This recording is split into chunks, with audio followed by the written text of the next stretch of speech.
What is going on, guys? Jack here and welcome back to another episode of the Borussia Dortmund Career Mode series. I do believe this is episode 12 now, and we're going to jump straight into the action here.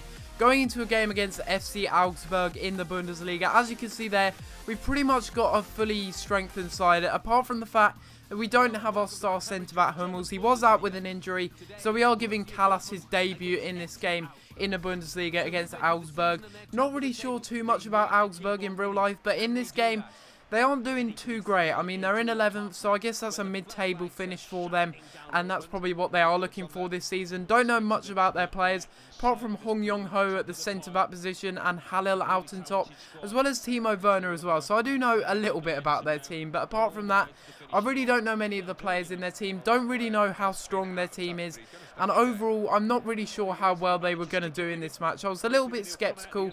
I realised that I have struggled against some of the smaller teams this season, and it wasn't really going to be the case in this match, as we get the first chance here in the 11th minute. Royce sprinting on through, but unfortunately, he couldn't quite get to the rebound.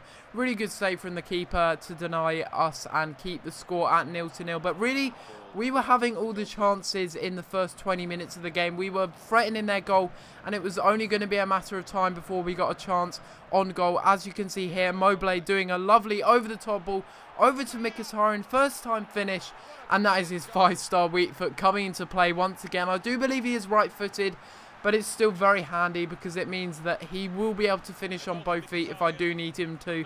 And that is a fantastic through ball in the first place from the man that's really been scoring a lot of goals, not really assisting so much. So it's a little bit of an opposite goal, if you like. You know, Mkhitaryan is usually the one that's getting the assist, but right there he's got his first goal in the Bundesliga, which is good to see. And right there, that is a really good chance to score, because that is poor defending from us, and it really should have been a lot better right there, because Halil out in top, had he have had better finishing there, he really should have scored that one. Another save there from Weidenfeller to deny Augsburg, and I say another save, but that's really his only first save in the game as we go through here in the 50th minute. Aubameyang getting a really good chance on goal as he cuts inside. And that is just what Aubameyang is so good at. He's got such good pace, and he's just able to cut inside like that with the fake shot and just use his really just quick, agile body and everything. And it's just really helpful to have him in the team for sure at the striking position. Getting his 9th goal in the Bundesliga, and it is good to see him getting on the score sheet once again. But another mistake from me, a really bad defensive error. They really should have capitalised on that, but unfortunately for them, the young German man, Timo Werner, the left midfielder, did miss that chance. And that was how the game did end. So, you know, Augsburg, they did miss a few chances in this match. Could have easily been 2-2 if you think about it, and we were very lucky to come away with a win, considering they did have a few shots on target. Not too many, but they did have some clear-cut chances for sure. But in the end, we do pick up the 3 points, and that is 2-0. But as we end that game, basically, I just want to talk to you guys about something, and that is, well, there's two things I want to talk about, first of all, in this episode. The first is, would you like me to do live commentaries a little bit more often? Because I know some of you guys do like the live commentaries. I know a lot of you guys do like the post commentaries. And I'm not really sure what to do at the moment. Because at the moment, I'm just sticking with live commentaries for really big matches, such as cup finals or the final day of the season, where it's a title decider, or the January/summer transfer windows. So as you can see here, we're going into a game against Freiburg, and they are in the bottom of the table, rock bottom, and they need to get some points here if they're basically looking to revive their campaign. Not doing too good this season, and of course we did buy Ginter from them, so maybe buying Ginter from them has really made them suffer at the back a little bit more and concede a lot more goals than they normally would. But they would get the first chance of the game. They're hitting the crossbar. And back to what I was talking about earlier, and that was doing live commentaries. So maybe what I'll do is, if you guys want me to, you have to let me know in the comments down below. Maybe do like one episode as a live commentary, then maybe have one episode as a post commentary. Not really sure if you guys would like that, or if you would just prefer to stick to post commentaries for nothing that's not really the transfer window. So basically, I only do live commentaries for transfer window action. as well as doing them for big matches as well. So I'm not really sure if you guys are okay with that. That is a great save from the keeper, I have to say. Just pointing that out there. That is a fantastic save. And that was really the highlight of this match, because the keeper was making many saves. And I couldn't really put it all in this video because there were just too many to count in this match. And another great save there from Weidenfeller. A really, really vital save, because that... had we have had a worse goalkeeper in the net, that certainly would have gone in for sure. Say we had Langerak in the net, that would definitely have been a goal. And we were very lucky in this match in some aspects, but in others, we really should have picked up the 3 points. I was very, very angry at the team because it's a bottom of the table side. We had 3 shots on target, but look at that passing accuracy.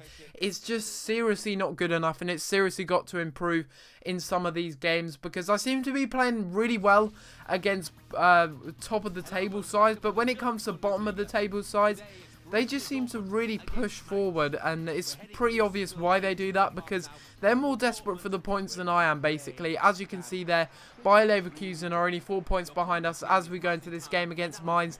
And I also want to talk about the Road to Glory career mode, guys. Now, if you haven't already, there is a straw poll link in the description. I would love everyone that can to vote on it, even if you're not really a fan of Road to Glory career modes. I'm sure you will enjoy it nevertheless, because it's one of my favourite series to do on YouTube, and it will be returning at the end of this week. So be sure to get your votes in, otherwise it may not count. And it may mean that your favourite team might not be picked, basically, out of all the ones in the description of that straw poll. And, yeah, to those people that did want other teams in the straw poll, I do apologise. I know there were some people that did want different teams in there, and those were the teams that I did actually ask for you guys on Twitter. So if you're not following me on Twitter already, then I really do recommend doing that. That's where I decide all of the teams that go into my straw polls in the first place, as well as in the YouTube comments, but mainly it's all done on Twitter. So if you do have Twitter, feel free to drop me a follow, and it's a really good way to stay in touch. If I don't upload on one day, then you'll understand why, basically, and have a better understanding of what's going on those certain days.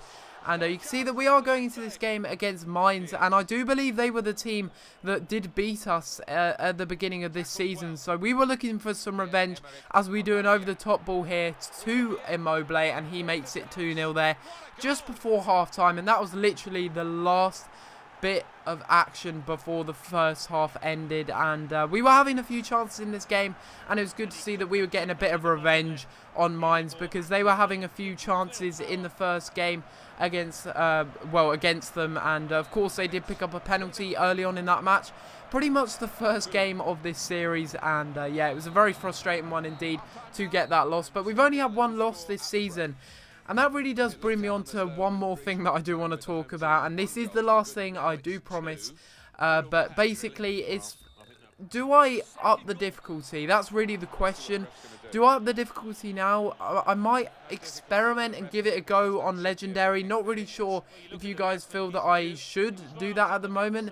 And if you feel like it would be a little bit of a step up, I think I will try it anyway. Maybe in the next episode, if not in the episode after. I'm just going to give it a few more episodes and see what happens here. But we pick up a free kick here, and we give it to Eric Durm, who was a substitute in this match. He swings it into the middle, and it's Adrian Ramos to win the header. And that is a fantastic set piece by our young left back, Eric Durm, and a fantastic header by the substitute. So 2 substitutes getting involved in the game here. Eric Durm swinging it into the middle to Adrian Ramos. He's going to outbeat the defender for heading every single day of the week. He's just so strong in the air. Even on this year, when heading is just very difficult, he still seems to win those headers, even when it's just even more difficult to do that. And you can see that this is the 90th minute now, pretty much the last chance of the game. We're able to go on the counter-attack here. It's Adrian Ramos that is picked out by Mkhitaryan here, and we just go through on goal. It's just too easy, it seriously is. Cut it back inside, and Aubameyang is there. It's a simple finish and a simple goal on the counter-attack. We got so much pace up front. Maybe that means I need to up the difficulty, I don't know. Maybe it's a little bit too easy to score in that situation. But I'll have to wait and see what you guys think in the comments down below about that. Maybe I will up the difficulty. I'll probably give it a little bit of a go as Aubameyang gets his 10th goal in the Bundesliga there. And that is going to be the end of the episode, guys. So hopefully you have enjoyed this video. And if you have, please be sure to leave a like on the video and subscribe if you haven't already. But on that, guys, I'm going to have to leave it there. Remember to vote on the straw poll if you haven't already, as that will be up the Road to Glory career mode at the weekend, I do hope, to those guys that keep asking. But other than that, guys, I'm going to have to leave it there, and I'll see you next time for another video. Thanks for watching.